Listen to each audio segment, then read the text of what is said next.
सद्गुरुनाथ महाराज की जय। महायोगी स्वामी उमानंद सरस्वती की जय। श्री गुरुगीता हा गुरुभक्ती योगाचा मंत्रराज आहे।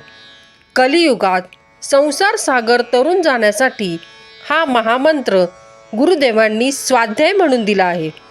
श्री गुरुगीतेतील संस्कृत श्लोकांचा अर्थ महायोगी स्वामी उमानंद सरस्वती यांच्या श्री गुरुगीता अर्थेश्वरी या विवेचनाच्या आधारे आपण क्रमशः जाणून घेत आहोत। आजचा श्लोक आहे 125।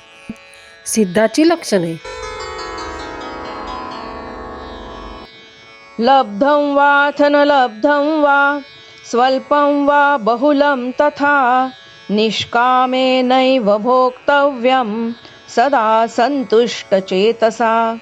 काही लाभ हो न हो, थोडे मिळो व पुष्कळ प्राप्त हो, स्थितप्रज्ञ निरीच्छपणे ते भोगतो, कारण आता त्याचे चित्त सच्च्या लाभाने तुष्ट होते।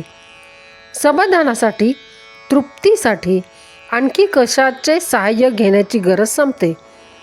लहान मूल मोठे होते तसतशी त्याची खेळणी बदलतात।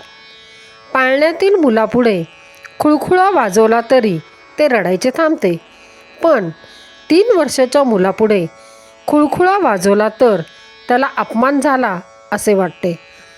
मी काय कुकुलं बाळ आहे का असे त्याला वाटते। आता त्याला ट्रायसिकल हवी असते। 16 वर्षाच्या मुलीला कितीही किमती टॉकी वॉकी बाहुली आणून दिली तरी त्याने ती आनंदित होईल का? कधी करीशी लग्न माझे म्हणूनच ती विचारणार।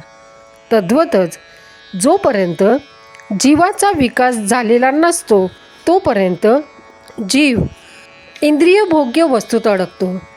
ताण्या मुलाला बाटलीच्या माध्यमातूनच दूध पाजावे लागते। तद्वत आध्यात्मिकदृष्ट्या तानुल्यांना जगन्माता इंद्रिय विषयांच्या बाटल्यातून तोच आनंद पाजित असते। पण गुरुकृपेने साधकाची वाढ होते। अधिकाधिक शाश्वत आनंदासाठी तो तयार होतो। सतने संतुष्ट व्हायला लागला की इंद्रिय विषयांची बाटली आपोआपच सुटते। मूल मोठे झाले की हाताने कपातून दूध पिऊ लागते। बाटलीची गरज संपते। स्थूलापेक्षा सूक्ष्म आनंद घेण्याची पात्रता वाढीस लागली की व्यवहारातही स्थूलावरच्या गोष्टीचा हव्यास मागे पडतो। अपत्य लाभ होताच मातेची तहान, भूक, झोप कोटच्या कोठे पळते। सारा जीव मुलाभोवती गोळा होतो। देहाच्या आरामाचे सुखाचे विचारही मनात येत नाही। बौद्धिक पातळीवरचे जीवन जगणारा सायंटिस्ट भावनेवरही विजय मिळवतो, तर आध्यात्मिक जीवन जगणारा परमेश्वर प्राप्तीचे ध्येय ठेवणारा देहमन बुद्धीद्वारा प्राप्त होणाऱ्या सुखाची इच्छा सोडतो। निस्पृह होतो सहजच। वरच्या पायरीवर पाय ठेवला की खालची पायरी सुटते। मुलगा कॉलेजमध्ये प्रवेश मिळवून आला की पहिली गोष्ट काय करतो तर टेबलाच्या ड्रॉवरमधील शालेय जीवनातील गोट्या, काचेचे तुकडे, पेन्सिली आदी सारे इस्टेट लहान भावाला उदारपणे बहाल करतो।